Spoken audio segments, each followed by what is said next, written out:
Hello everyone, आज है 23 फरवरी और आज इस वीडियो में हम बात करेंगे इंडिया बुल्स हाउसिंग फाइनेंस के बारे में। 102 रुपये पर आ चुका है, 4% से भी ज़्यादा की आज हमें यहाँ पर गिरावट देखने को मिली है। और देखो यार, कंपनी की कंडीशन कुछ खास अच्छी है तो नहीं, पहली चीज़। और लगातार ये गिरता जा रहा है।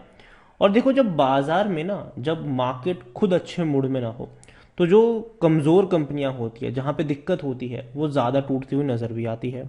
और इंडिया बुल्स डेफिनेटली टूट रहा है। वीडियो में बातचीत करेंगे, एक बड़ी अपडेट्स भी आई है इंडिया बुल्स हाउसिंग फाइनेंस को लेकर, कंपनी के प्रमोटर को लेकर। तो जिसके बारे में बात करें उससे पहले, अगर आपने अभी तक चैनल को सब्सक्राइब नहीं किया है तो प्लीज़ अभी इसे सब्सक्राइब कर लीजिए, क्योंकि आगे भी बहुत सारे वीडियोस हैं जो आपको काफ़ी ज़्यादा हेल्प करेंगे। तो 102 रुपये का शेयर है इंडिया बुल्स हाउसिंग फाइनेंस का।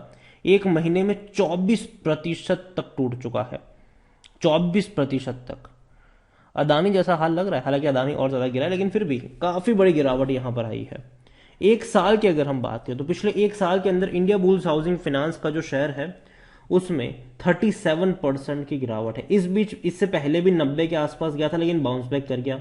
इस बार वापस वहीं पर जा रहा है, लेकिन देखना होगा कि 90 के आसपास ये सपोर्ट बनता है कि नहीं, क्योंकि कोविड के टाइम पे जब 2020 में भारत में कोविड आया था, बाजार की हालत बद से बदतर हो गई थी। तब इसका जो लो था वो 90 रुपए का था, वहां से बाउंस बैक दिखाया था इसने। वापस गिरा, वापस 90 पर आया 2022 में, वापस तेजी दिखाई, वापस 2023 में 90 पर जाने की कोशिश कर रहा है।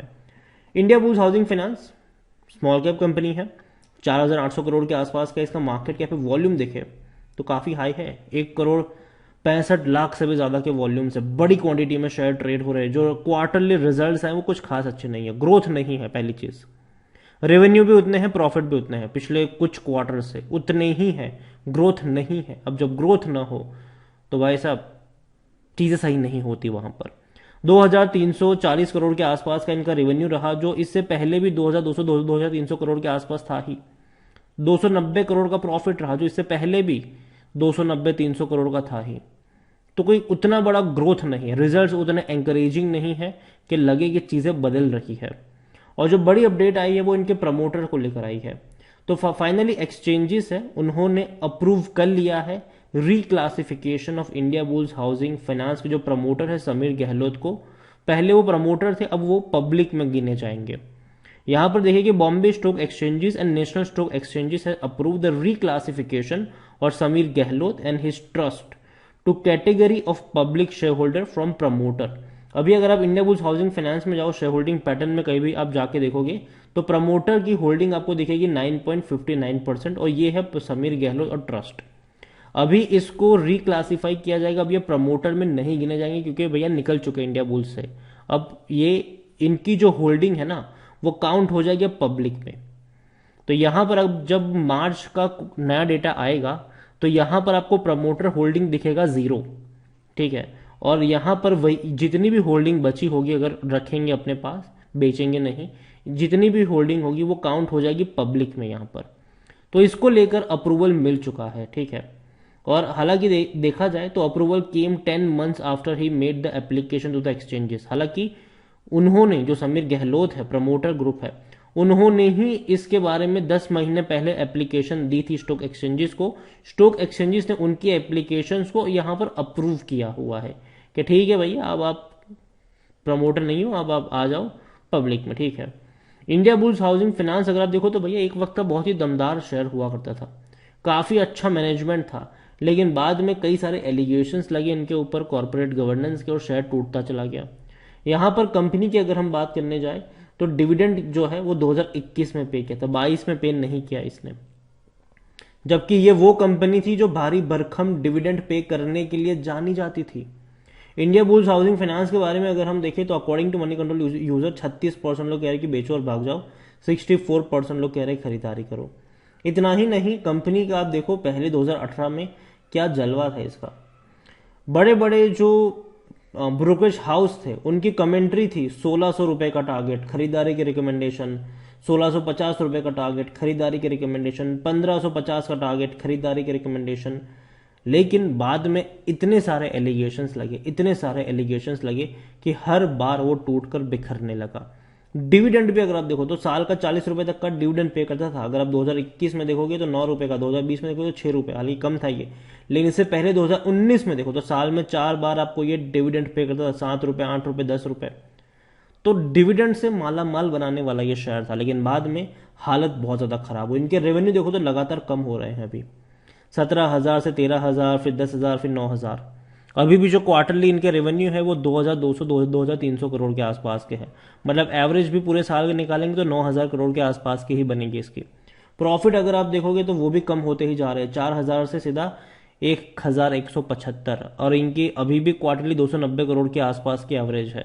देखा जाए तो वो भी इसके आसपास ही है, मतलब ग्रोथ नहीं है, लगातार डिक्लाइन वाला माहौल देखने को मिल रहा है।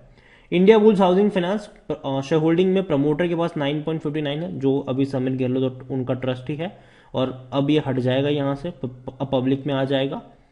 4.28% म्यूचुअल फंड्स के पास है, 8.83% डोमेस्टिक के पास है, 21.73% एफआईएस के पास है, 55.57% रिटेल और अदर्स के पास है, जिनमें से रिटेल इन्वेस्टर्स 32.91% की होल्डिंग लेकर बैठे हैं।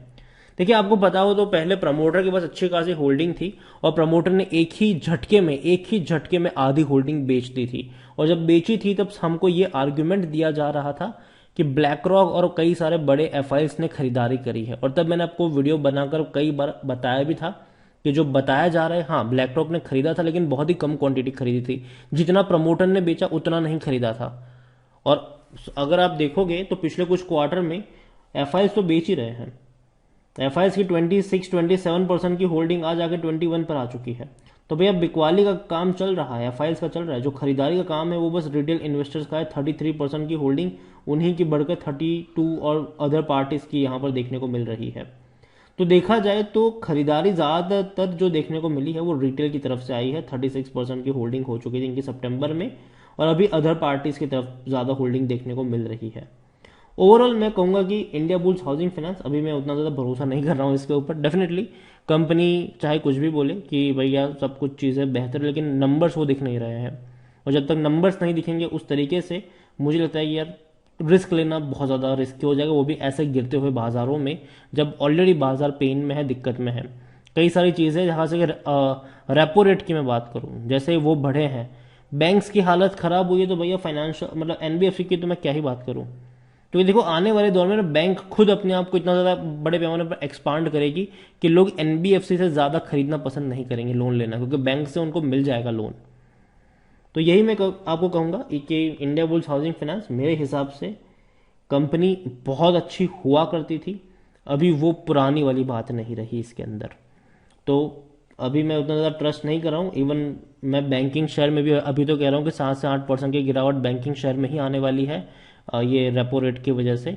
और इवन ये भी कहा गया कि मतलब आगे भी बढ़ा सकते हैं, और इवन यूएस में भी बढ़ने के चांसेस हैं, तो इसका भी कहीं ना कहीं इफेक्ट यहाँ पर दिखेगा। तो बैंकिंग शेयर में ये मान के चल रहा हूँ कि बैंकिंग शेयर में ही 7 से 8% की गिरावट देखने को मिलेगी, तो यहाँ पर तो मैं और ज़्यादा गिरावट की एक्सपेक्टेशन कर रहा हूँ। तो अभी इंडिया बुल्स हाउसिंग फाइनेंस खरीदारी की बिल्कुल भी मेरे रिकमेंडेशन नहीं है, और यही कहूँगा अभी के लिए थोड़ा सा अवॉइड करिए, क्योंकि कहीं ना कहीं डिमांड में श्रिंक आएगा। मैं कई बार बोल चुका हूँ ये चीज़ें कि लोन जो है वो लोग उतनी ज़्यादा नहीं लेंगे, थोड़ा सा श्रिंक आएगा यहाँ पर। जिस रेट से पहले लिया जाता था, जिस स्पीड से पहले लिया जाता था कि घर लेना हो, कार लेनी हो, लोग चले जाते थे।